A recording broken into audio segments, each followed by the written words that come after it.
inclusione, visione, supporto. Tutto questo solo su Sinergia Mentale con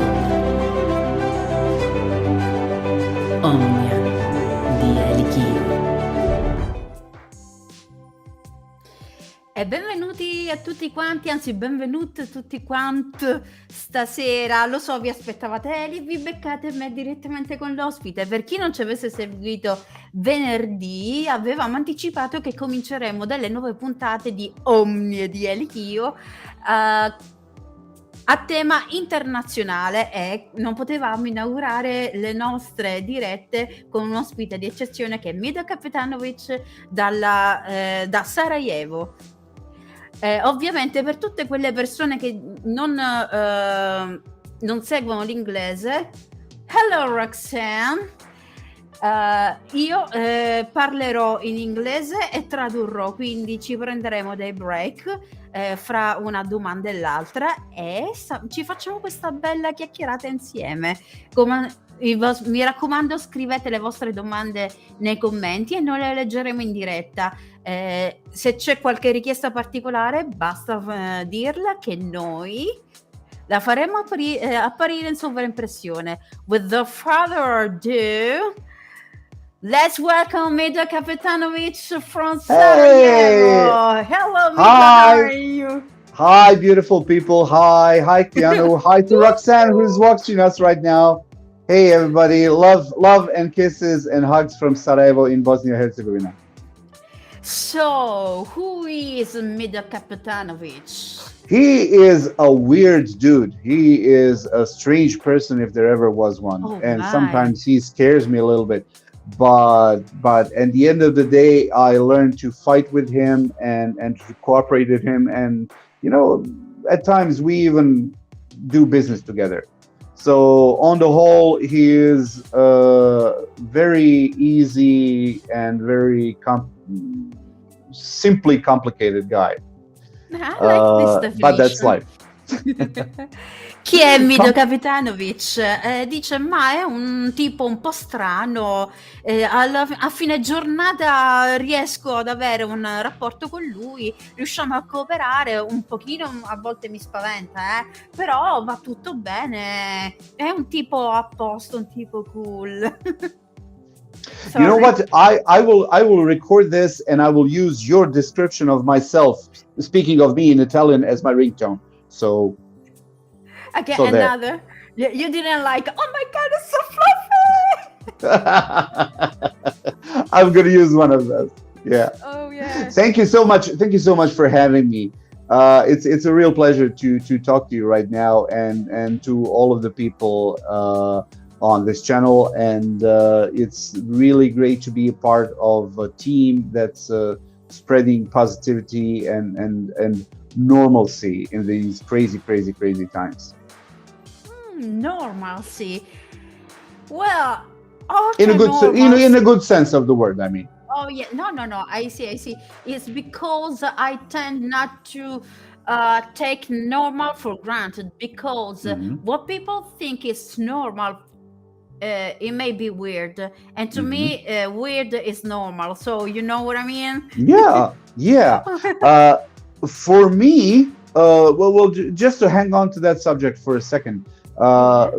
Being normal is being a fully rounded and intelligible and open individual. And these days, when people are very vulnerable, when it comes to being overwhelmed by social media and bad news from all over the planet and beyond, people tend to shut in and close themselves into smaller and smaller groups until basically they are all by themselves, and as such, helpless and open to attacks and influences by people with less than few scruples. So it's very important for people who are think of themselves as evolving and open to stand together, no longer hide and talk and exchange ideas and exchange experiences, and grow by learning from each other's examples. Mhm. This is beautiful. Let me translate that for our people. Ok, stavamo parlando di stranezza, ho detto, ma si parlava di concetto di normalità e stranezza.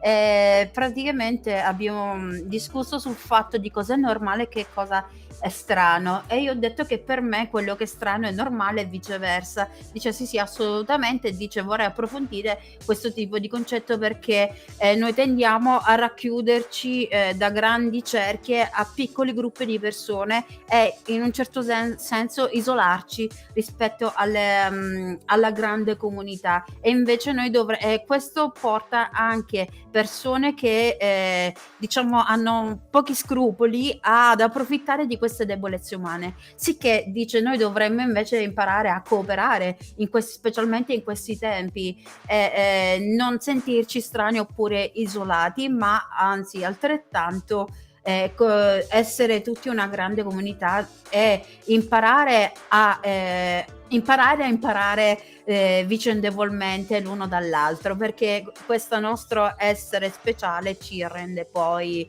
appunto quelle persone uniche che siamo, e l'imparare è fondamentale. Ok. Okay, let's go on. Let's go on. Oh, by the way, going back to who is Mido, was Mido born as an artist, or were you following another path in your life before becoming an illustrator, or choosing to be an illustrator? I don't think that people generally, in my experience, tend to be 50-50 influenced by their own genetics, which means that depends on what kind of predispositions your parents or sometimes even your grandparents had. Greatly influences your abilities in life, of course. Some people are simply born tall or athletic, or with the refined perception towards visual arts or communication. They are born into introvert or extrovert families. Oh yeah. But also I feel that people are product of their own environments and also places in their environments, for which my feeling is that we should all fight for. And I think it's very important that if we personally feel that there is a certain thing that we can do or say or impress upon people that could positively influence our environment and our social life and our immediate familial and social surroundings, we should go for it, and we owe it to ourselves to be true to what we are, and also to be open to various evolving ideas when it comes to creativity, when it comes to communication, and when it comes to personal relationships with individuals and also with groups of people. I totally agree with you. Ho chiesto, allora dico chi era Mido, prima, anzi ho chiesto, Mido è nato come un illustratore oppure c'erano delle influenze precedenti, hai scelto di essere un illustratore? E mi ha dato una bellissima risposta, devo dire che mi ha lasciato positivamente a bocca aperta, che noi abbiamo una predisposizione genetica ad essere tutto, quindi geneticamente noi nasciamo come una sorta di tabula rasa, quindi siamo completamente un foglio bianco, e su quel foglio noi andiamo a imprimere determinati caratteri, e spesso e volentieri siamo dei prodotti dell'ambiente circostante, che sia l'ambiente familiare o meno, e quindi noi siamo formati con determinati caratteri che possono essere famiglie che di matrice estroversa, introversa, ambiversa. E invece noi col nostro essere, una volta che ci sviluppiamo, dovremmo cercare di non imprimere i caratteri negativi alle persone, ma caratteri positivi, nel senso di lasciare che determinati caratteri, esattamente, è saggio, che determinati caratteri si imprimano sulla gente, ma non forzandoli, ma proprio naturalmente. Dovremmo essere soprattutto aperti a determinate idee evolutive, nel senso che non dovremmo restare fermi su determinati standard, quindi essere come cosiddetti prodotti standard della nostra società, ma anzi evolverci sempre di più. You are indeed so wise. Thank you so much. No, well, it's actually what I feel from the bottom of my heart, and I am glad to say that even though I feel that personally we are all responsible for our own actions and our own growth as human beings, I can say that I was blessed by being raised in a loving, kind, but also very disciplined and also very humanistic family, where every single person, whether they were an adult or a child, had their own responsibilities. They had their own parts to play in this amazing comedy of events that we call life, as a family in this modern time. Indeed. Dice, anzi, io ho avuto la fortuna di nascere in una famiglia molto aperta, ma soprattutto che aveva determinate caratteristiche di disciplina, umanismo, soprattutto che hanno insegnato a essere responsabili per la propria crescita personale e soprattutto per le proprie azioni, perché ovviamente spesso si tende a dire io sono il prodotto di quello che sono perché la colpa è di un altro. Dice no, siamo noi. Dice io ho avuto questa fortuna invece di avere questi ruoli importanti, queste figure importanti nella mia vita. Grazie Maria Grazia. This is Kyle's mother that says you're good, guys. Oh, thank you so much. Love and kisses from Sarajevo. By the way, well, when you okay, this is a personal curiosity, if I may. Okay, when you actually felt this fire of art burning you, and you were saying the backstage that you had to choose between being an architect or being another choose between architecture and another faculty, and in the end you chose architecture because you loved all that gravitates around architecture, and that fulfills part of your own human and personal curiosity about people and characters. Am I right? Okay.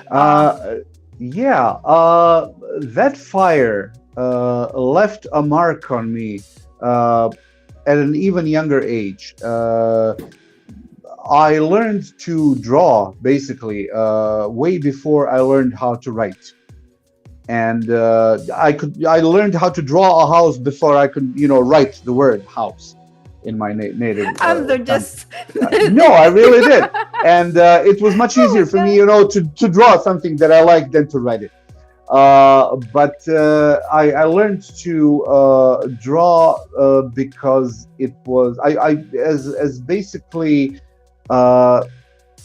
when I was a child, I was sort of introverted and pretty closed into myself. I was a very small kid, basically. Out of all of my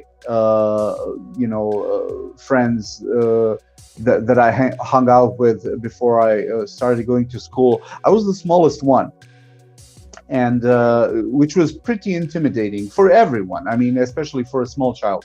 But I quickly learned that I could express my emotions, and I could document everything that was going on around me, with my family, with my playtime, with the world around me, through illustrating, through sketching, through the use of graphic arts to make my most innermost thoughts and emotions and musings coalesce into something that's understandable, not just to my peers, not just to people of my own age, but also to my parents and people who are much older than me and more sophisticated than I am.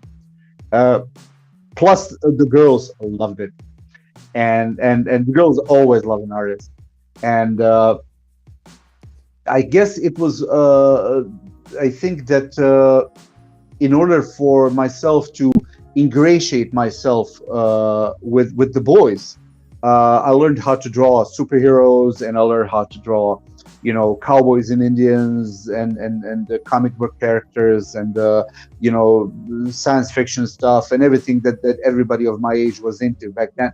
But also to ingratiate myself with the girls, I learned how to draw, soft and fluffy things, and things that are very emotional and colorful, and sometimes ambiguous, that show the depths of character, which mostly girls very much respond to. So it was for me it was a social anxiety antidote, I guess. Ok. Io ho chiesto allora, dico, com'è cominciato questo fuoco dell'arte, perché noi durante prima della diretta parlavamo un pochettino di come si inizia l'università e quant'altro, e nasce come architetto, però dice il fuoco dell'arte è nato in me proprio perché io sin da bambino, prima di cominciare a scrivere, avevo cominciato a disegnare, era il mio modo di esprimermi e di rappresentare come mi sentissi dentro al resto del mondo, perché nasco come una persona introversa e ho scoperto poi nel tempo che grazie all'illustrazione, ai disegni e quant'altro, grazie appunto all'arte, poteva non solo esprimere quello che aveva dentro, ma soprattutto potersi relazionare con le altre persone per ingraziarsi, ingraziarsi e quindi comunicare con i ragazzi e le ragazze della sua stessa età. Quindi utilizzava dei temi ben specifici, con i ragazzi ovviamente tutti quello che poteva interessare come scienze, tecnologie e quant'altro, e con le ragazze ovviamente delle figure più dolci e graziate, e così ha potuto esplorare questo mondo dell'arte tramite una rappresentazione comunicativa, e questo lo ha aiutato comunque moltissimo anche a integrarsi, perché essendo nato come una persona molto minuta, piccola, questo poteva renderlo, specialmente in determinate fasi della giovinezza, molto timoroso rispetto alle altre persone, quindi come il gigante con il bambino, ecco. And that's it. Okay. And I think that beautiful thing about learning that at a very early age is that I was raised in a family of storytellers. Both on my mother's and my father's side, I was fortunate enough to have especially grandparents who were very open, who loved music, who loved telling stories and fairy tales, and not just bedtime stories, but daytime stories that children need to hear. And even though I wasn't as articulate vocally or as them, I didn't have the faculties of language that came later on. I was able to draw, and I learned at a very early age that being an not just being an artist, but being a storytelling artist means picking and recognizing your audiences, because there are different audiences, of people younger than yourself, people who are your own age, people who are you are trying to impress, that are usually older than you and more sophisticated. People who do not necessarily know your language, people who have limited capabilities of experiencing the world around them on their own. So for me, storytelling is the most crucial and most beautiful part of any art. There are artists, of course, who create art strictly for themselves as a way to channel their own emotions and to ventilate their own feelings and inner demons sometimes, which is a healthy thing and it's a good thing and it should be encouraged. But I was always burdened by lots and lots and lots of stories that I needed to tell, that I perceived in the world around me, and then I put it through all my filters in my head and took those stories and kind of like hooked them on to my made-up characters so people could understand them more easily. And it's I think it's a very healthy, it's a very beautiful thing to inspire in young people, especially in their formative years, when they start their elementary school education. Indeed. They need to know how to express their frustrations and desires and dreams and common everyday points in their diaries. They should write or draw or play or sing about them as much as they can while they're kids, and because a lot of those things will continue resonating in their characters when they hopefully when they become adults, and those kind of childhood stories and ideals will help them remain grounded and fully rounded human beings, open to all kinds of ideas. Ok, quindi diceva che comunque questa sua passione per rappresentare determinate situazioni nasceva anche dal fatto che grazie alla sua famiglia di artisti, noi li potremmo paragonare dei menestrelli, dei cantastorie che raccontavano determinate storie, e non solo le favole ma le storie che bisognava dire, e praticamente ha trovato il modo di esprimere non solo la propria arte, ma riconoscere il pubblico con cui si relazionava. Questo ha anche portato a esplorare non solo il pubblico in genere, ma dice: io capisco benissimo che molte persone quando si esprimono con l'arte, spesso e volentieri può essere anche un modo per esprimere solo per sé, non comunicare con gli altri, ma invece quindi poter esorcizzare in un certo senso determinate emozioni, ma nel suo caso era il poter rappresentare determinate situazioni, emozioni, pensieri che erano percepiti e in un certo senso anche filtrati attraverso questi personaggi, e su questi personaggi addirittura si imprimevano determinate caratteristiche, e dice è fantastico che i bambini, anzi dice dovremmo noi incoraggiare i bambini a esprimersi nei propri diari,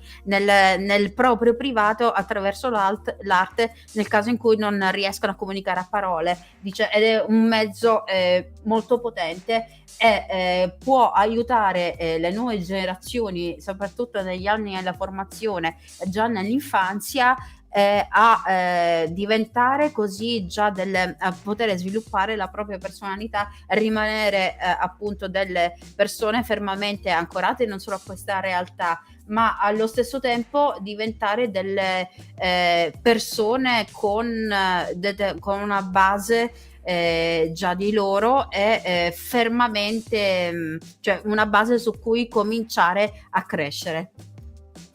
Wow, that's so nice. That was lovely. Thank you so much. I was actually attracted by the term that you used about people who use art to express their own feelings, just that they create just for them to keep it private, and you used ventilate, and I was about to ask do you mean ventilate or vent? And I actually of course, yeah. No, because actually ventilate conveyed a stronger meaning than Keanu does an excellent. Oh no, please don't. She's adulating. She's just. No, not an excellent work, just a decent work. The many people understand.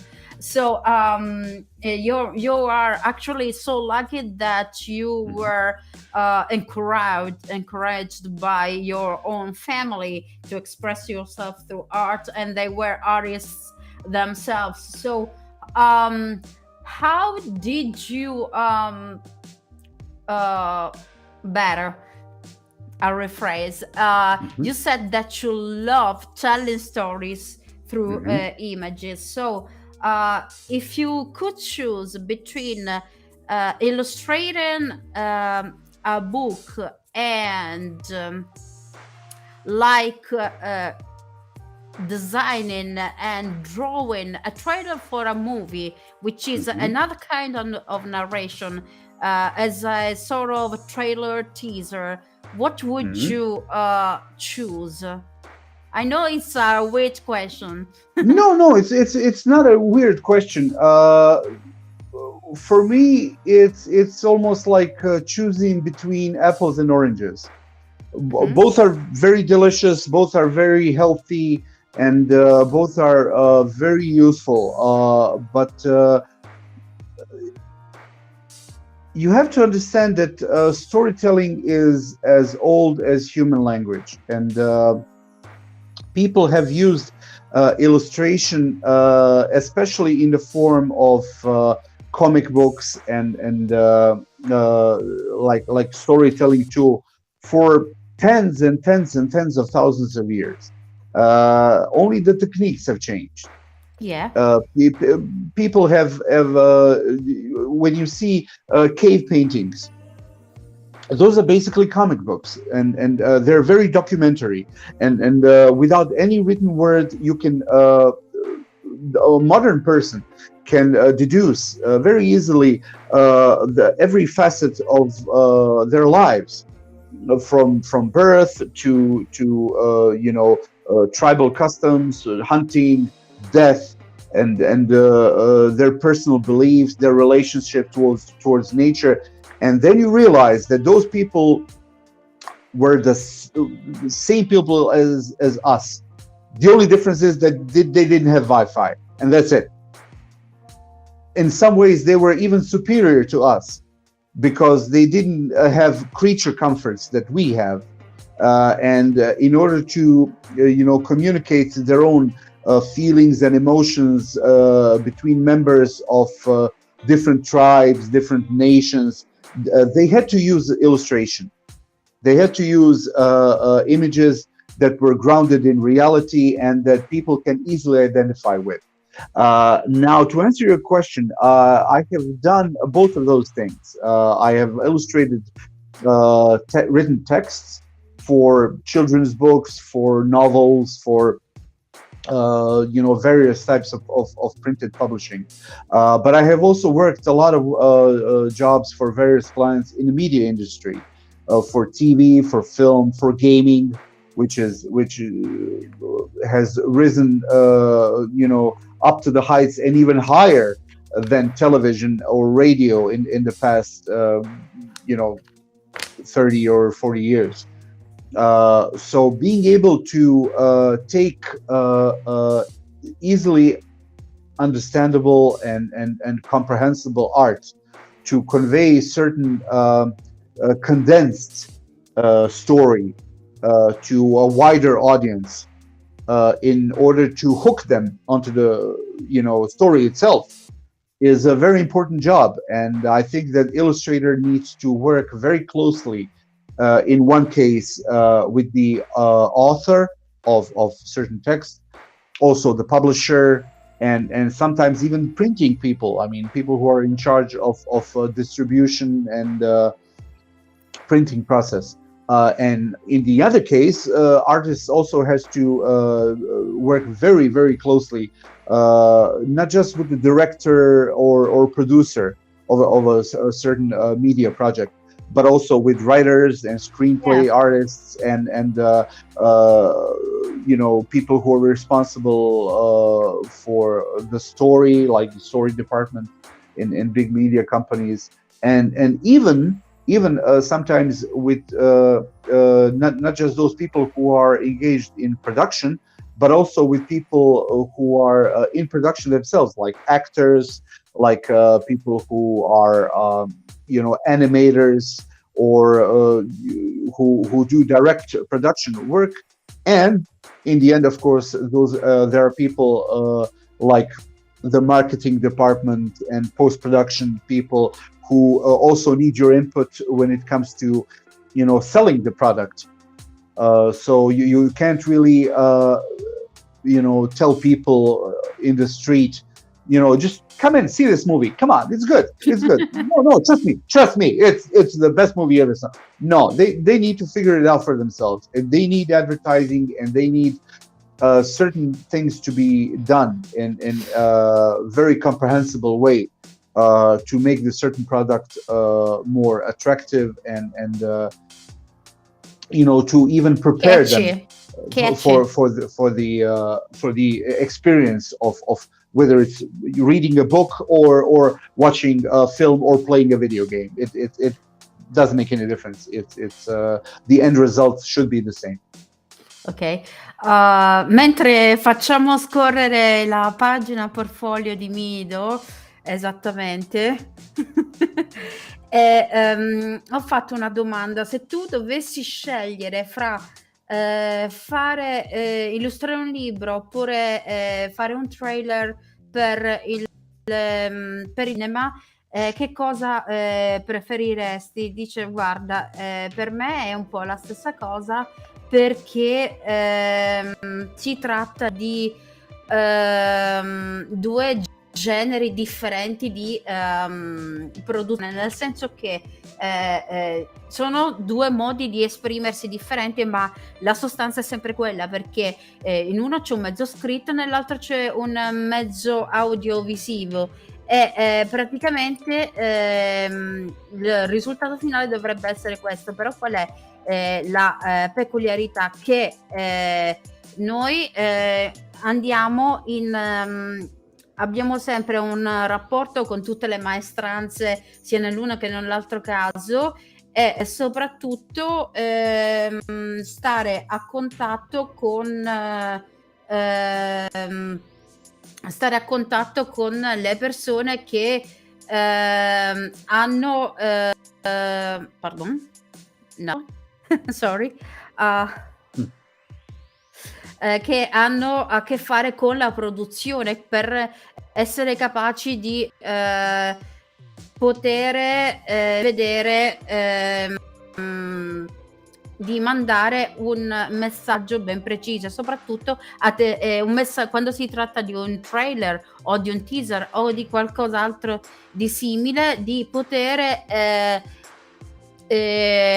raggiungere il pubblico, perché dice no guarda, deve essere la cosa migliore del mondo, devi andare a vedere questo film, devi comprare questo libro, tu non ti pentirai del prodotto che andrai ad acquistare oppure a vedere. E ovviamente questo significa avere a che fare non solo con le altre sfere, ma soprattutto con chi è che poi ha scritto all'inizio il testo, che sia uno script, quindi un copione, oppure un libro. Dice quindi alla fine dice: a me piace fare entrambe le cose, ho avuto esperienza in entrambi i campi e posso dire che sono comunque due tipi di prodotti simili e differenti allo stesso punto. L'obiettivo è sempre lo stesso, quindi dice alla fine quello che è importante è il poter comunicare con le immagini e soprattutto riuscire a veicolare il significato intrinseco del messaggio che si vuole dare alla persona, al pubblico.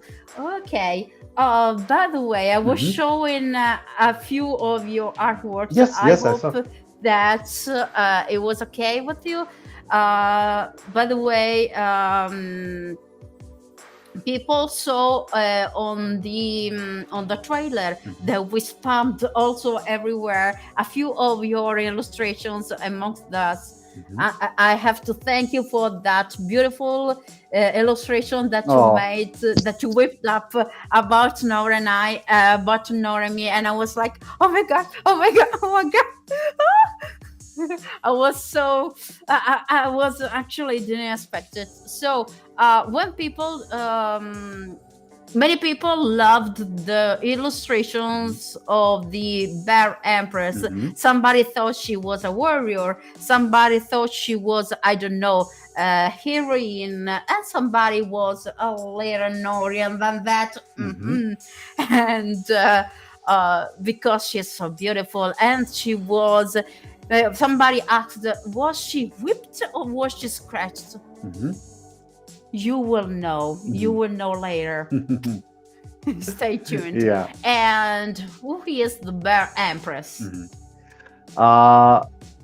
Bear Empress is my OC, my original character, which I've effectively started illustrating maybe 6 or 7 years ago, and she didn't appear out of nowhere overnight. She was a product of a process that was with me basically my entire, artistic career in life.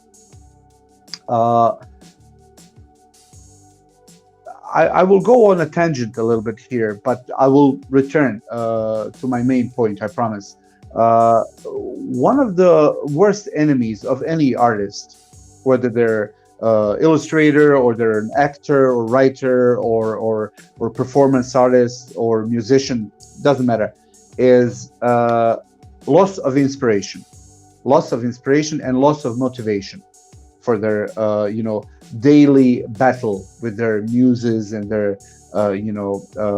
certain types of their preferred art. For an illustrator, it's a blank piece of paper. There's nothing more frightening than a blank piece of paper. You have to, you have to start from somewhere. You have to start from a certain line. Sometimes your mind is a blank, but sometimes there is so much on your mind that you can't really, realize where to start from. I mean, you feel like a mosquito on a nudist beach. You know what to do, but you don't know where to start from. And I have found during my years of being an illustrator that best thing to have as a backup at any time is your own personal created character. Now, a character that you identify with, who is reflection of your innermost thoughts, who represents various qualities and bad sides of close people in your life. So basically, they're a distorted and crooked mirror that you use to achieve reflection of the world that you are, surrounded with. I have created her, the Bear Empress, as an anti-hero, and she is an amalgamation of many various people, especially women, in my life, whether they're my family or my friends or my colleagues. And she has basically qualities of an anti-hero. She is beautiful, but she is also very clumsy. She is very brave, but she also, doesn't mind running away from some things when stuff gets too difficult.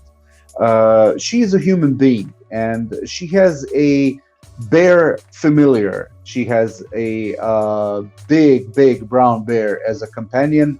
And basically, two of them are the only non-magical people in a magical world. So they have each other, and they each and every illustration represents their own character, fluctuations and their personal growth. I love to draw her in any and all situations that can come up. She sleeps, she eats, she fights, she has sex, she has menstrual cramps. She fights. Oh my She God. has she fights giants. She eats exotic foods. She has indigestion. She's Exotic foods. she is a basically all of us.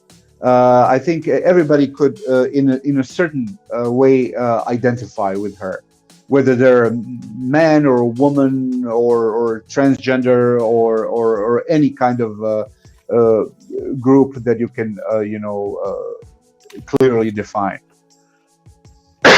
I'm sorry. No, take your time. Would you like some water? Okay, no. You can translate. glass of- You can translate what I said right now, if you want. Ok, thank you so much. So, ho chiesto chi è la Bear Empress, e la Bear Empress dice nasce, è un suo carattere, è suo personaggio originale, e nasce 7-8 anni fa. Ha detto, dice, prima di iniziare a descrivere chi è lei, dice io ci tengo a dire che comunque non c'è nulla di peggio per un artista, che sia scrittore, che sia pittore, che sia chiunque, di avere davanti un foglio bianco. Quindi a volte il foglio bianco è il tuo più grande nemico, perché hai tantissima ispirazione ma non sai come rappresentarla, e quindi è una battaglia giornaliera con possiamo dire che con le proprie muse, e a volte ci si ritrova come un piccolo puntino nell'universo. Allora dice, a volte bisogna combattere queste muse, e quando ti sussurrano nascono anche questi grandissimi personaggi, e la Bear Empress non è altro che comunque la personificazione di tutti gli aspetti intimi, ma anche e soprattutto umani. Nasce come un carattere, come un personaggio hentai. Per chi non sapesse che cosa l'hentai, sono quel genere, possiamo dire, dei manga erotici, erotica, non che ha a che fare con la pornografia. Erotica e pornografia sono due cose differenti. Racchiude in sé non solo la personificazione che prende ispirazione da diversi personaggi della sua vita, che possano essere persone appartenenti alla vita privata o colleghi o quant'altro, ma soprattutto, oltre ad avere le classiche caratteristiche dell'hentai, di essere così bella, sensuale, fantastica, ma allo stesso tempo è un po' pasticciona ed è coraggiosa, ma non ha paura a scappare nel momento in cui si trova in pericolo. Quindi si tratta di un personaggio umano, quindi ha tutte le caratteristiche dell'essere umano, e questo soprattutto con aspetti che possono essere più o meno gli aspetti distorti dell'essere umano, ma soprattutto gli aspetti positivi e negativi, con tutte le caratteristiche che una persona può avere. E soprattutto lei si chiama Bear Empress perché è accompagnata appunto da questo grande orso che appunto è il suo compagno, e gli piace rappresentare questa donna in qualsiasi momento della sua vita, che sia andando a combattere, che sia semplicemente mangiando del cibo esotico, provando nuove cose, che abbia momenti normali di vita quotidiana come qualsiasi donna durante il suo ciclo mestruale, oppure che per esempio si trovi anche nell'atto appunto dell'atto dell'intimità sessuale e quant'altro. Quindi dice, gli piace rappresentare questa donna, soprattutto rappresentare aspetti della vita quotidiana attraverso questo personaggio, che alla fine non è altro che la rappresentazione di tutte le debolezze e di tutti i punti di forza dell'essere umano in generale. Quindi soprattutto accompagnato da questo orso, questo grande orso, che può essere visto come pericoloso, ma invece non lo è. And that's it. And that's it. I love to summarize. Thank you. A lot. You're doing it very well. because- Thank you so much. Oh, thank you. Yeah, you said that you understand. Oh, I love this one. I actually love this one because she's got the scratches, and I love the use that you, the love of shadows and the nuances, the fact that I love that there is we can see her, and the background is just a support to her character. Yeah, I am not a violent man by nature, and although I have witnessed a lot of violence in my life during the war, and at a very bad time for all of my countrymen and the country people, I have to say that people that I find bravest and strongest are the people who have learned to live with their scars. Not just physical scars, but also emotional scars. In order to help yourself, in order to grow as a person, you have to realize that scar is a piece of tissue on your skin that is the strongest. And after the scar heals, that's where your skin is thickest, and nothing can penetrate it again on that same spot. It has more tensile strength. It has more power than any other piece of your body, not just physically, but also because it serves as a reminder that you have grown, you have been hurt, but that personal injury that could have been inflicted by yourself or by somebody that you hate, or somebody even that you love, is more reason that you consider yourself more grown and more evolved individual. Yeah, what doesn't kill you makes you stronger. Yeah.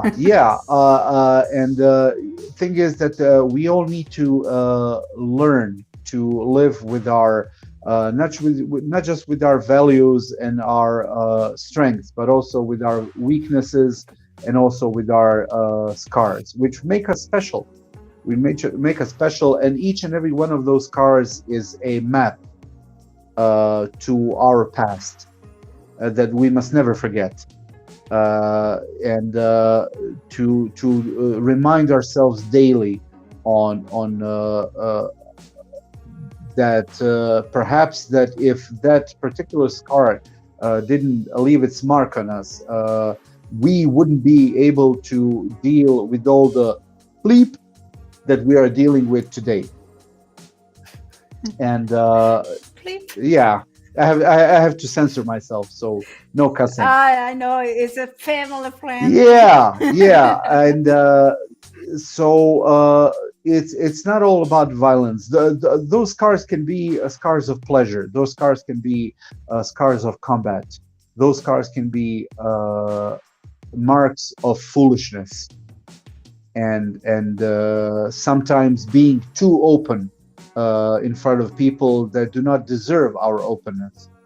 And it's a good thing to remember our scars and to learn from them, but also not to dwell on them, because there is a future ahead, and we owe it to those scars and our fight and our battle to move on and to be better with each day. At least that's my philosophy. È molto profondo questo pensiero, perché io ho detto adoravo una determinata illustrazione che stava scorrendo sullo schermo in quel momento, la schiena appunto con le cicatrici. Ho detto che amavo l'uso delle ombre, l'uso dello sfondo e quant'altro, soprattutto l'uso delle luci. Ha detto, dice, ma le ferite, dice, io di natura sono una persona non violenta, dice, però quando si parla di ferite bisogna interpretare il tipo di ferite di cui si sta parlando, nel senso che possono essere ferite interne e ferite esterne, ferite che noi causiamo nel nostro animo, quindi dalle situazioni che impariamo a gestire nella vita, e soprattutto come una ferita normale, il punto in cui è stato offeso poi si ricostruirà più forte, quindi quello che non uccide fortifica. Soprattutto bisogna anche tenere a mente appunto della guarigione, di guarire determinate ferite, perché non sempre è necessario soprattutto non restare fermi in determinate situazioni, ma addirittura superarle, imparare, prendere l'aspetto positivo da quelle situazioni, perché se accadono c'è un motivo, quindi sono appunto per fortificare, per imparare e per ricordarci da quella ferita a non commettere anche gli stessi errori, quindi ad evolverci, imparare ad evolverci e ad andare avanti. By the way, I have a more technical question for you, which intrigues me very much. I collaborate with another illustrator who is writing in comments here below, and yeah, we're talking about you, Roxanne, and I've been learning a lot about about tools that you use. For example, the difference between a more traditional way of drawing, like pencil on paper or Sharpies and the likes, and on the other hand, graphics tablet. Which one you prefer, and what kind of tablet do you use actually? Before I answer your question about those technical things, which is a good question, and I'm sure a lot of people will find it interesting, I have to talk about a certain person that we both love and adore. She is a beautiful dark angel of art that I love with all of my heart, and she is the reason why I think that Sicily has a huge volcano on it. Because if it didn't, all of the fire and all of the lava and magma would erupt from people like you and her. I, of course, am talking about our mutual friend, an angel in human form, Roxanne, my beloved lady Nora Khalid. And this is a huge kiss from her, and I'm glad she's with us right now. Thing about doing professional art these days is that no one can afford, basically, to hold on to a certain technique and neglect all the others. It's a very bad way to communicate. If you're a musician, let's say that you play string instruments, You need to learn how to not only play the guitar, but also you need to learn how to play a banjo and mandolin or bass guitar, and various ways in which you can express your certain, affinity towards music, because different parts of music and different parts of symphonies and directions of music as art require different instruments. And as an artist, you need to be able to communicate in all of those. Same goes for visual artists. Sometimes things like traditional techniques, like pencil or charcoal or pastels, or even wet techniques like watercolor or markers or acrylics are very useful because even in this digital age that we live in, people are very tactile. People need to feel the texture of paper. People need to hear the scratch of pencil on paper, which is a integrated part of creative process. That fusion between the artist and the tool usually takes you places where you didn't initially intend to go, because pencil tends to flicker, and when you do watercolor, water tends to splash and makes unpredictable patterns or shapes on your paper or canvas or whatever you're painting on. So when it comes to focusing on ideas and quick communication and making sure that you have all of the story from very beginning to very end clear in your head, the traditional techniques are the best. There's nothing that can beat them. People are yet to construct and sell a certain piece of computer hardware which could successfully imitate stuff like watercolors or charcoal. There's no way that computer algorithm can do that. And if you're a professional artist, you can always tell when you see images that are actually done in watercolors or which are done in digital watercolors. Real artists can tell them and can see whether they are good or fake. However, when it comes to professional work, when it comes, I saw Nora's illustration right now. Wow, that was beautiful. You should have kept it on. I love that image. No. Okay, yeah, no, my bad. Oh, okay. There's all Nora stuff. I love her characters. Her character work is second to none. I love her. Her pencil is more valuable than its weight in gold.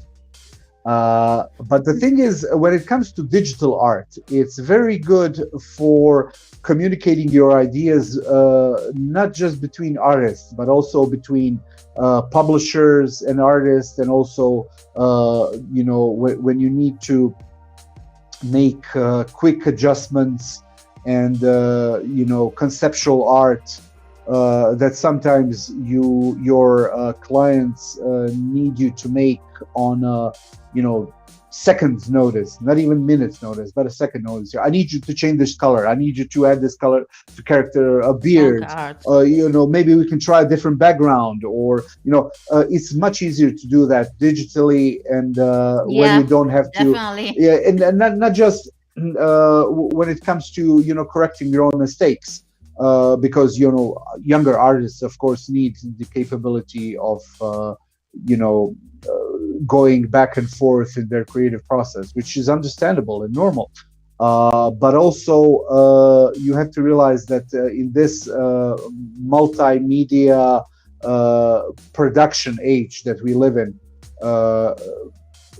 people who finance such projects, like publishing companies or studios or media companies, usually need their products to be finished, or at least come close to being finished yesterday.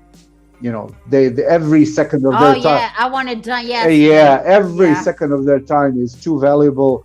So basically, you need to think ahead, and you need to cultivate an understanding relationship with your clients, especially if there are if those clients are in the form of corporate clients, where there's a lot of people integrated in that creative process, whether they're art directors or story writers or film directors or computer animators on it doesn't matter. But the good thing is that when you start to gain more and more and more experience by each and every new job that you start working with the past clients, that communication becomes more refined and more easy, and you need to anticipate their desires and their style of expression, and you start to make a good team. And digital art helps you do that. Okay, so But also, to answer your final question, I use both, of course. In my mostly in my private work, I use traditional techniques like graphite or charcoal or pastel, and ink, of course, and watercolor and acrylics. But when it comes to digital work, I use technique and tools which are more or less commonplace among illustrators and graphic designers in the past several decades, and that is from software I use Photoshop, and as an illustrating tool I use graphic tablet by Japanese manufacturer Wacom, specifically the Intuos tablet, which is not a screen that people draw on, but a regular tabletop a tablet that you draw on and you see what you're drawing on the computer screen. It's a very useful tool. There are many competitors coming from China and India who are making better and better and better pieces of hardware every day. So the Japanese people are forced to lower their prices and make those tablets that they make even better and more affordable. Oh, I love Roxanne's work. Oh, she is beautiful. I love her character work. Just to show a different kind of illustration, because this is more cartoonish. This is with a cartoon style, but that is more, this is Nora's style, and she has held on to that style for many years, and I see it develop, becoming better and better every day. And digital work allows her to do so. Personally, I am sorry that she doesn't have all that much time to use traditional techniques, because they require time and space, and they usually cost more and are time consuming in some ways. But digital work is much faster and much easier to convey her ideas, and she does it like a mistress she is. She is wonderful. Okay, so let's recap. Please do.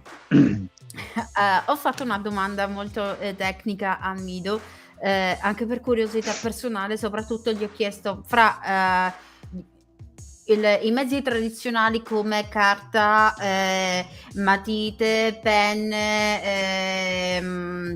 e soprattutto determinati strumenti che si usano appunto come mezzo, possiamo dire tattile, soprattutto tradizionale, e il digitale, quali preferisci? E ovviamente ha fatto una grande distinzione, dicendo che la sensazione che ti restituisce il mezzo tattile, quindi la ruvidezza del foglio, anche lo sporcarsi mentre si usano determinati strumenti come la matita, la penna, l'acrilico, il carboncino e quant'altro, è una sensazione irripetibile. Ovviamente sia il mezzo tradizionale, che comunque fa sempre scuola, e il mezzo digitale restituisce un prodotto differente. In che senso? Con il mezzo tradizionale tu devi essere una persona brava e sbagliare il meno possibile, però è quello che ti insegna, comunque è la base, e che ti insegna a scoprire un nuovo mondo, soprattutto esplorare nuove tecniche e avere una tua tecnica, sviluppare una tua tecnica, mentre con il digitale ovviamente si ha tutto un universo differente, ma non potrà mai replicare il mezzo tradizionale. Che succede? Quando appunto si lavora con graffiti, carboncino, pastello e quant'altro, si iniziano a padroneggiare anche i diversi tipi di strumenti, e quindi il diverso tipo di illustrazione finale, e con il diverso gusto e il diverso tipo di immagine che si restituirà, mentre con il digitale, con tavolette come quelle che usa lui della Wacom o quant'altro, che non sono delle tavolette come noi le intendiamo, le tavolette dei pittori, ma come se fossero dei piccoli schermi con cui si disegna con una penna adatta appunto a disegnare, a colorare sullo schermo, e ovviamente quello è ottimo per un prodotto, possiamo dire, più veloce e più versatile da un punto di vista di correzioni, ma non potrà mai restituire neanche l'illustratore più bravo ciò che può dare un prodotto come graffiti, appunto come carboncino, acrilico, pittura d'acqua e quant'altro. Infatti dice io uso tutte e due, e soprattutto dice amo tutte e due, però l'emozione e la sensazione che mi dà continuare a disegnare e illustrare con qualcosa di tattile, dice è completamente incomparabile come sensazione, perché ovviamente là si vede anche la bravura dell'illustratore. Certo, se devi comunque fare anche in fretta un prodotto che ha bisogno anche di molte correzioni, per esempio quando lavori nell'editoria, e quindi in quel caso tu devi anche creare un rapporto fra te e chi ti commissiona il prodotto, riuscire a capire in anticipo, perché là ci sono poi dei tempi da rispettare, dei tempi tecnici da rispettare per uscire con un libro, oppure prima si parlava di prodotti multimediali e quant'altro. Se devi andare a correggere un colore è molto più facile restituirlo in digitale, bensì quando si va a correggere qualcosa che è appunto su un foglio, su una tela, è un po' meno facile, e spesso e volentieri quando lavori con le case editrici devi lavorare in digitale e magari ti chiedono all'ultimo momento: bella quell'illustrazione, ma io cambierei quel colore lì in fondo. Allora con strumenti come Photoshop, per esempio, che molte persone magari conoscono, che sono dei software che ti aiutano che uso personalmente anch'io, parentesi, che ti aiutano a ottimizzare anche attraverso determinate organizzazioni di livelli, come si farebbe su una tela, ma in questo caso sono livelli digitali uno per l'altro. Vai subito a identificare dov'è quella parte che vogliono correggere, tu subito correggi subito, e puoi soprattutto adattare il prodotto più facilmente al cliente, o perlomeno alla richiesta. Ma in quel caso devi anche avere anche tu la velocità di capire il desiderio subito di ciò che ti si richiede, in quanto illustratore e anche in quanto conoscente della psiche umana. Da questo punto di vista dice io adoro entrambi i mezzi, utilizza una Wacom appunto, e soprattutto essendo anche strumenti che costano determinate cifre, ovviamente la parte più la parte economica è anche quella che si va a ricercare, perché molte tavolette costano, sono abbastanza costose, e quindi ci si è sviluppato anche nel mercato orientale dal punto di vista di questo tipo di tecnologia, e si possono trovare anche tavolette di ottima fattura, ma anche a un prezzo ragionevole e abbordabile, sia che si voglia iniziare da zero e sia che ci si voglia evolvere, appunto, si sia già degli esperti nell'utilizzo di determinati strumenti. Oh yeah, by the way, I loved the last week while Nora was distracted. I actually tried to color my the character that I requested for my own book that we're working on. We're working on that book. And I wanted to try. Of course, I was so scared because I didn't want to spoil her work, and I was like, okay, I'll try to just color this point here and oh my gosh, if it's like scratching, and she didn't even see the difference between my coloring and hers.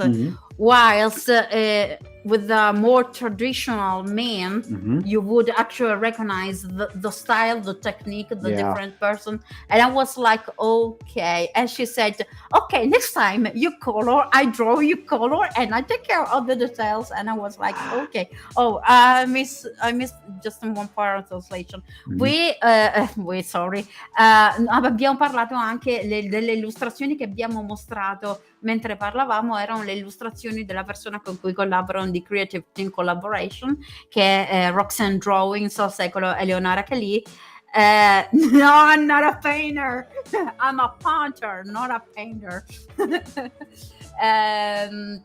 E praticamente parlavamo anche dell'evoluzione di quest'artista siciliano, di questo illustratore di cui abbiamo parlato spesso qui su Omnia, su Sinergia Mentale, della persona che si è occupata appunto del design del logo e quant'altro del redesign insieme a me di Sinergia Mentale. E praticamente dice lei è un'artista molto talentuosa che peccato che non abbia il tempo attualmente, perché ovviamente è oberata per fortuna di lavoro, soprattutto nelle illustrazioni di libri per bambini, e ha visto come la sua tecnica si sia evoluta, perché diverso il suo stile è caratteristico che si parli di un personaggio cartoon, quindi più adatto ai bambini, con un tratto più morbido, con un tratto più semplice, che abbia una determinata caratterizzazione più adatta a un pubblico di bambini, e la differenza con uno stile più possiamo dire simile a un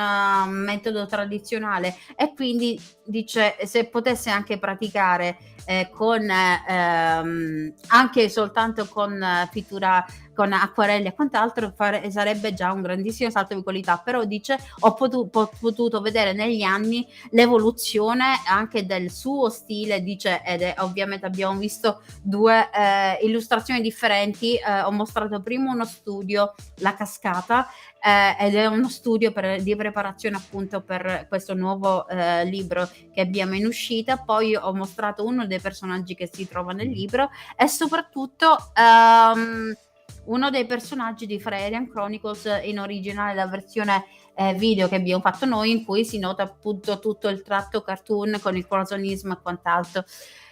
Yeah, colosonism. Every now and then I throw there some term just to sound like a smart, and then I know what I'm doing. No. I think it's beautiful. In my experience, I have done a lot of work with people who are very artistic, but not necessarily visual. And they always like to be included in the process, which is normal and healthy, because if you, for instance, create a certain character for one of your stories, of course you would need a person like Nora or myself or whoever else to visualize that character.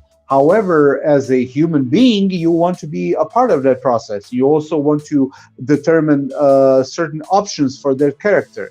Maybe how they would, assume certain posture when it comes to action, or different types of clothing that they would wear in certain, certain plot points during the story. And of course, you need to compare and contrast certain characters, your protagonists and your antagonists. And Indeed, the use yeah, of color. yeah, it's Yeah. very important to mix and match and compare and contrast those. And I have always found it very useful. And perhaps Nora will love me for this, or she will assassinate me. But I don't know. But here it is. I'm throwing it out there. Uh, it's very good for her to design a certain character in line art, just using the lines, and then print out a copy and give it to you, and you can color it in. You can use all the colors that you like, so there's no way that you can ruin the design. You can color as much as you like, and it will be a great feedback to her, because she will see the way in which your mind works when it comes to a certain character, and plus it will be very forgive me for saying this, very therapeutic for you, to let it out and to communicate as much as you can with an artist, because every collaboration cannot be a one-way street. No, it shouldn't be. Indeed. It needs to have back and forth. You need to have exchange of ideas, even from people who are not necessarily writers, like in this case Nora. She can always give certain hints or certain suggestions to character development through their visualization. Then you can later Indeed, I love the feedback that yeah, come and from then you can people, actually. integrate that into the story and plot lines, and even into the character's history. And of course, it works the other way. She does the design, and you create the colors, you create the textures and designs, and you are able to control the certain I won't say a degree, but certain level of importance of certain character, that is manifested through their color or intensity, or maybe even their transformation. Maybe Indeed, yeah. character starts out, for instance, like in Lord of the Yeah, Rings. the evolution Yeah, of you the could, at the character. very beginning of the story, you can have Gandalf the Grey, but at the end of the story, you have Gandalf the White, because he evolved as a Exactly. character, as a person. He evolved, and of course, he changed his colors. He assumed his rightful place, and it's very good for a creative team to have open lines of communication at all times, not to abuse them, of course, because she will, for instance, Roxanne will do a lineup of her characters, and she will present them to you, and then you are supposed to take your own time, your own sweet time, to analyze them and do your own little twists, little nudges, little nods, and return it to her, and she can in later illustrations, she will learn to anticipate your own desires. That she already does. I know she does. And I'm not saying this to emphasize that you're already doing that, but it's very important for young people, or for young artists, Indeed. young creative teams, to get under each other's skin and learn to breathe like you breathe, and to walk in your shoes, and to get frustrated when you get frustrated, and to help you out of it when you get that funk all over you. So basically push each other towards the ultimate goal, which is the publication and presentation of a finished product. In this case, a book. A book. Yeah, infatti stavamo parlando e abbiamo enfatizzato anche la parte che riguarda la collaborazione fra artisti, soprattutto quando si lavora in squadra, in team, anche lo scambiarsi di ruoli. Per esempio Nora, in questo caso Leonora Roxanne potrebbe disegnare qualcosa, io potrei colorarlo, e quindi dare una sorta di feedback, soprattutto l'ascoltarsi, mettersi nei panni reciproci e vicendevoli dell'altra persona, anche, e quindi scambiarsi anche di ruoli e poter capire, anticipare i propri esattamente i consigli per gli acquisti. Sono dei consigli che si danno appunto ai team e soprattutto come costruire dei e ovviamente approfondire dei canali di comunicazione, perché soprattutto riuscire a intuire in anticipo i desideri in questo caso dello scrittore, nel mio caso, che già Eleonora fa, oppure dare dei suggerimenti e dire io qua vedrei qualcosa di questo stile, oppure quando si ricevono da persone che sono al di fuori della squadra, che dice ok, in questo punto della trama ci sono determinate evoluzioni del personaggio, per esempio come partiamo con Gandalf, che è Gandalf il grigio, poi nel corso della storia diventa Gandalf il bianco, quindi anche l'evoluzione del colore, la caratterizzazione del colore, come determinate nuance di colore possono anche descrivere il carattere, l'umore del personaggio e quant'altro, e via discorrendo. Quindi per chi lavora in squadra è fondamentale imparare ovviamente un po' del mestiere reciprocamente, e soprattutto trovare quel canale di comunicazione e non abusarne, soprattutto essere pronti sempre ad accogliere dei consigli e farli propri, perché che possono essere consigli, critiche, oppure dire ma guarda io vedrei meglio qua qualcosina così, eccetera eccetera. Questi sono sempre importanti per poi restituire il miglior prodotto possibile, e soprattutto anche ricevere un cosiddetto feedback dal pubblico, che poi leggerà, perché magari noi abbiamo involontariamente lasciato dei punti in sospeso nella trama, oppure dei punti nei personaggi, che sia stato lo scrittore che li abbia colti, l'illustratore, e magari chi legge poi alla fine riesce a cogliere delle parti che noi involontariamente abbiamo lasciato in sospeso e che magari si potrebbero anche sviluppare in seguito, o si sarebbero potute sviluppare, oppure trovare dei dettagli fondamentali, che è sempre bello ricevere questa sorta di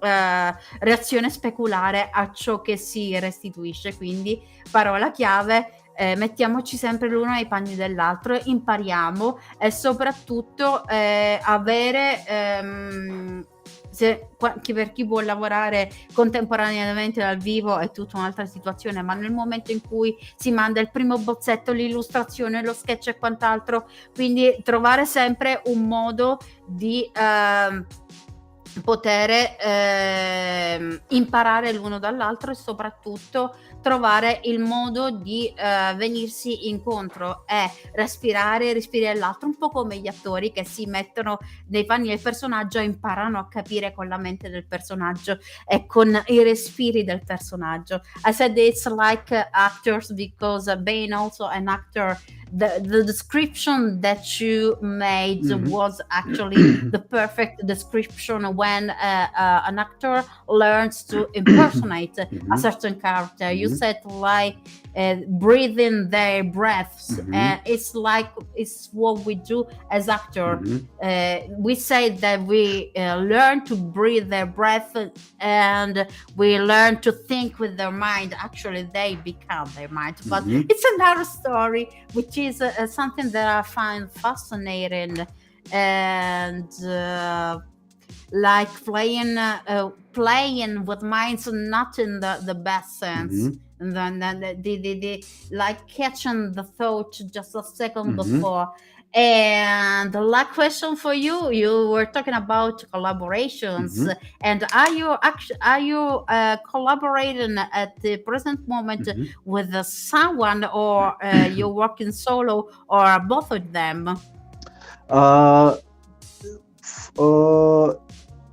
am always how to put this, professional artists always have several irons in the fire. So they're all at different stages of heat, different stages of development, and usually with various clients. And it's the best way to get out of like a creative rut, creative doldrums, is to make your job as colorful as possible, not in a literal sense, but in different areas of art. I usually, at the same time, I collaborate with people on certain, printed art projects like, newspaper or book publishing. And also at the same time, I do a lot of work for gaming, usually concept art, character design, environment art, and stuff like that. And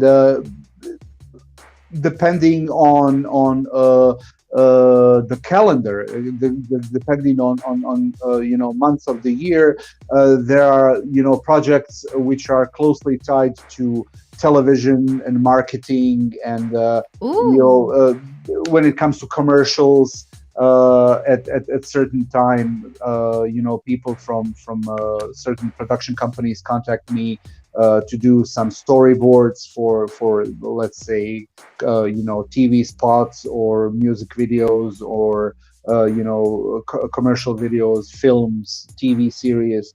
So there's a lot of work for people who want to work, and who there's a lot of work for. There's also a lot of appreciation for people who are professional and on time and respectful towards their clients and fellow colleagues who are in the same branch. I can honestly say that I don't have any competitors. I don't have any people who are my enemies or stuff like that. Each and every person with a pencil is my colleague.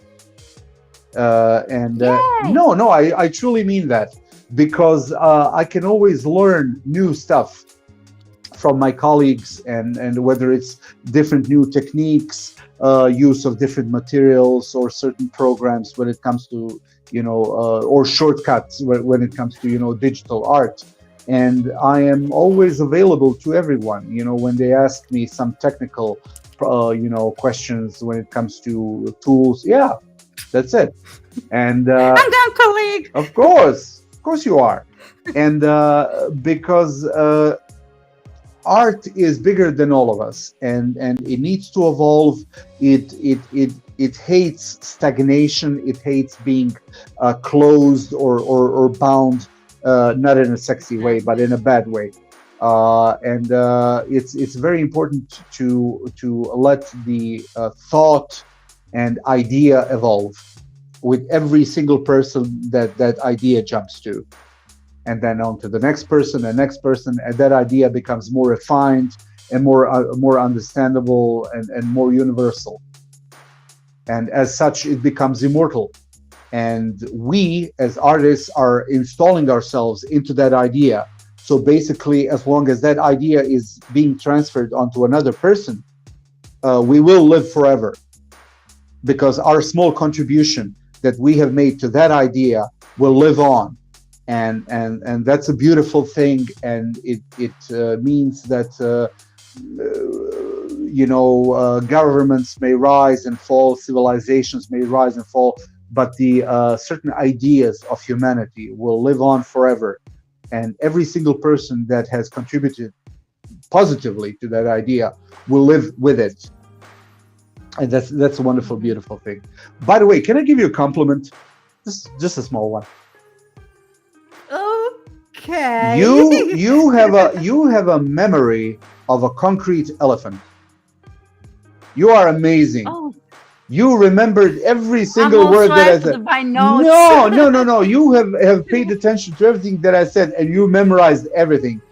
You have a memory of a concrete elephant, and I mean that in the best possible way. You are my hero. Because I have a memory of a drunk goldfish. It's like 30 seconds and I'm out. Like, not just a goldfish, but a goldfish with a hangover. With a hangover, and she's not really sure where she is. What did I do 10 seconds ago? No, that's me. That's me. What the heck's going on here? Exactly. I've never seen this place before. And you are like a marble, not a concrete, marble elephant. It's like elephant remembers, but it's made out of marble. It's a beautiful Italian marble, and I'm in awe. Thank you so much for making this such a beautiful experience for me. How come people? Oh yeah, please words. Okay, now I lost. I will Words. deliver all of my personal compliments to you when we finish the podcast. But I had to say this online because people need to know this about you, and you are Thank you something else. so much. Ok, I will translate for those people now. Ho chiesto infatti a Mido, al momento, perché si parlava di collaborazione e quant'altro, ho chiesto a Mido di parlarmi della sua situazione attuale, se stesse collaborando oppure andasse da solo, da solista o entrambe le cose. E dice, guarda, un artista, specialmente in questo campo, non può mai andare completamente da solo, ma ci sono sempre tantissime collaborazioni anche in contemporanea con altri artisti, dice, perché comunque il fuoco che è la carne al fuoco, appunto c'è sempre tantissima carne al fuoco per chi vuole lavorare, soprattutto per chi sa lavorare e soprattutto perché dice io non ho nemici, non ho persone che sono i miei avversari, sono tutti i miei amici, dice a me piace collaborare con le altre persone perché ovviamente con l'unione fa la forza e soprattutto l'arte è un modo di veicolare determinati non solo concetti ma soprattutto per potersi unire, per poter creare una sorta di filo di continuità all'interno del mondo artistico e non solo, quindi è un modo per potersi relazionare con tutti gli altri esseri umani. In questo caso che si tratti di illustrazione e non solo, dice, e non parlo soltanto del campo appunto dell'illustrazione, perché a seconda dei calendari delle parti dei momenti dell'anno ci sono determinati prodotti che sono richiesti o meno, quindi dice tu puoi collaborare nel mondo del cinema, nel mondo dell'editoria con altri artisti che possono essere illustratori e non solo, dice chiunque sia con una matita in mano dice è un mio collega, dice e io sono fiero e onorato di poter collaborare con altre persone, soprattutto dice a me piace, soprattutto dice ho i miei progetti personali, dice quelli ovviamente ce li ho, però dice perché dice mi devo escludere determinate vie, determinate possibilità di poter anche avere contatti con tante altre realtà, dice questo arricchisce perché uniti noi rimaniamo sempre una grandissima forza, soprattutto in situazioni come quelle attuali che dice le situazioni politiche possono cambiare, dice però la gente troverà sempre il modo di esprimersi e grazie all'arte ci si può esprimere in qualsiasi modo, dice l'arte sarà sempre il mezzo con cui un pensiero resterà sempre vivo e dice noi dobbiamo lasciare quei piccoli semi all'interno, dice noi dobbiamo coltivare questo grande terreno che è appunto l'umanità, che sia attraverso dice appunto la rappresentazione grafica o meno, dice noi troviamo sempre il modo di esprimerci ed è questo che rende particolare appunto il rapporto con tutti. Poi mi ha fatto anche dei complimenti dicendo che ho la memoria, una memoria elefantina, perché dice io proprio sono come un pesce rosso, dice non ho completamente memoria, dice hai memorizzato tutto quello che avevo che io ho detto nel frattempo, dice io ho voluto fare questo complimento in diretta, dice perché la gente deve sapere quelle così. Ho detto no, si tratta io ho preso note, dice no, dice prendi il complimento e basta, dice quindi vabbè, prendi il complimento e basta, dice poi il resto te lo dico quando siamo fuori dalla diretta. So in conclusion, my dear eclectic artist, is there a piece of advice for everybody who is learning or who is how can I say already a famous illustrator? So a piece of advice for everybody who is an artist or is a part of the audience, your message to everybody. Of course. For this is my personal way that I experience art. everyone that is involved in art, whether they're single artists or they're part of a team, whether they're a an amateur or junior artist or professional artist or even veteran, old veteran artist. You have to consider yourself as a part of a chain, a long chain that has, that stretches for 1,000 years in the past, and it will stretch for 1,000 years in the future. And you, however you think that your contribution is small and insignificant, you are an integral part of that chain. And the most important thing about keeping that chain strong is communication. You need to talk with other people who are involved in your work, in your art, in your life. Make sure to be open. Make sure to be clear when it comes to defining your ideas. When you see people who are struggling, be there to help them, because I'm sure that at some point in your career, in your life, someone was there for you. Even if that person wasn't standing or sitting in front of you, they could have been on a television screen, they could have been on a film or in a book that you have read, and that person has conveyed a piece of their experience and knowledge and strength of their convictions and ideals onto you, and you are responsible of conveying that same strength and ideal and message onto a new generation of artists. Those artists don't have to be much younger than you. They can be your own age, but people who are at that particular point in time struggling with inspiration or financial difficulty or lack of equipment or their inability to communicate directly with clients or people who are the ultimate consumers, but are in fact an indirect part of an artistic world as audiences or consumers. So it's very important for us to talk, to work together, to exchange ideas, to brainstorm, and ultimately each and every idea will evolve to a point that it will become almost unrecognizable because of its beauty. Inside that that idea originated with you, but other people have helped you lift it up onto a much greater level and much better way of understanding than a single human mind could ever do by itself.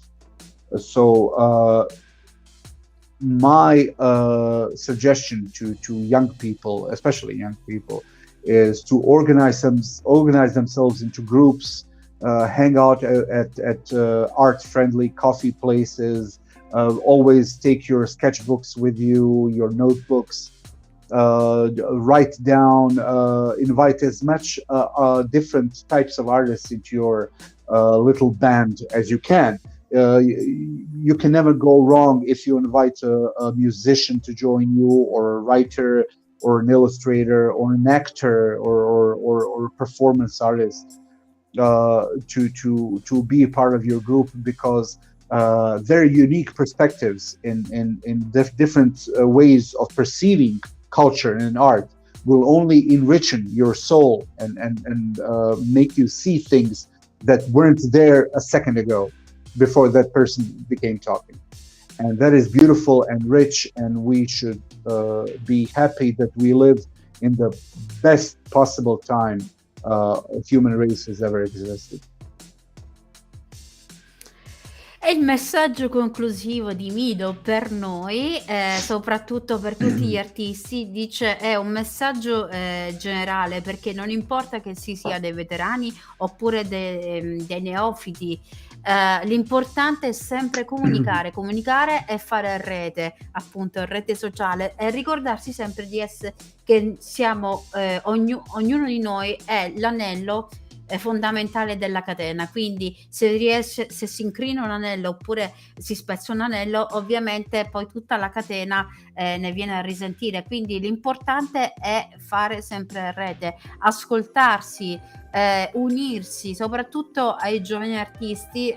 Dice: unitevi in gruppo, non perdete mai l'occasione di imparare da altre persone che non necessariamente debbano essere degli illustratori, ma altri artisti, attori, quant'altro, imparare da persone che possono essere in un libro, che possono essere in televisione, che possono essere vicino a noi, perché soprattutto nel momento del bisogno, perché tutti abbiamo dei momenti in cui ci troviamo in difficoltà, che siano delle difficoltà a livello emotivo, che siano difficoltà della vita, che siano delle difficoltà economiche, comunque ci troviamo sempre in momenti critici della vita in cui abbiamo necessità che qualcuno ci aiuti, e magari possiamo essere troppo orgogliosi per cercare aiuto, e qualcuno ci può venire in aiuto perché magari ci conosce, ci ha imparato a leggere in un certo senso. E per quanto riguarda i giovani artisti, dice: portate sempre qualcosa con voi, perché non sapete mai quando può cogliere come si chiama, l'ispirazione, che si possa essere un blocco note e incominciare a scrivere, o che abbiate dovete avere sempre uno strumento in mano per lasciare libera l'espressione. E soprattutto dice: andate nei caffè, relazionatevi con altre persone, non lasciate nulla al caso, conoscete quanto più gente possibile, perché abbiamo la fortuna di essere nati in un'epoca, nella migliore epoca possibile che possa essere esistita nella storia del genere umano per quanto riguarda l'espressione artistica. E soprattutto siate sempre aperti, accogliete sempre l'ispirazione e soprattutto ciò che è veicolato dalla comunicazione, da ogni sorgente che possa essere utile, qualsiasi sorgente che possa venirvi in aiuto. Quindi parola chiave: comunicazione, mi raccomando. And this is all for tonight. We hope that you enjoyed this live stream today, this podcast today, and we thank everybody that has answered real time while we were talking and was commenting, whether in Italian, in English, in every languages. We thank all the people that are working in the background for us, because you see both of us, but there is a team behind us that's working for us and with us. So we thank everybody who is working with us, and thank you. We thank all of you who have been so patient to listen to us and to our rambling, because we love so much. Once we start talking, you can stop. It's like once you pop, you can stop. And that's all for tonight. We thank Midhat Kapetanovic from Sarajevo, Bosnia and Herzegovina. And if you are an artist and you are interested in being interviewed, or just share your art with people all around the world, don't be ashamed. Just write to us, contact us, and we will help you out, and we will interview you, we will show your art, we will promote you. Just be brave, and we will welcome you with open arms. Yeah. Per stasera abbiamo concluso. Ringraziamo Midhat Kapetanovic che è stato qui con noi, ringraziamo tutte le persone che hanno scritto nei commenti in tempo reale, e per tutte quelle che poi vedranno questa diretta indifferita. Soprattutto ringraziamo la regia che è stata così paziente con noi, perché voi vedete noi, ma dietro di noi c'è tutto un team, quindi ringraziamo la regia, soprattutto Ely Chio, che ci ha prestato questo spazio. Seguiteci su YouTube, Instagram, Facebook, tutti i canali di Sinergia Mentale, su Twitch e TikTok trovate sempre Sinergia Mentale, troverete anche Midhat Kapetanovic ai link che troverete in sovraimpressione, e ricordiamo sempre che se siete degli artisti navigati, neofiti, qualsiasi tipo di artista, siete sempre benvenuti, scriveteci e noi troveremo sempre uno spazio per voi, siamo sempre aperti. Questo è tutto per Omnia di Ely Chio in versione international per stasera. Vi ringraziamo per la vostra pazienza, per averci sopportato e supportato, soprattutto supportato, e noi ci vediamo questo venerdì per la sezione sociale con un ospite di eccezione che vedrete durante la settimana. Mi raccomando, stay tuned, cercate sui social e soprattutto comunicazione. Grazie a tutti e sigla! Sei un artista indipendente? Hai autopubblicato un libro e vorresti una recensione e un'intervista? Vuoi farti conoscere dal pubblico? Contatta Sinergia Mentale sui social networks o scrivici a sinergiamentale@gmail.com e scopri il nostro servizio di autopromozione su richiesta. Ti aspettiamo!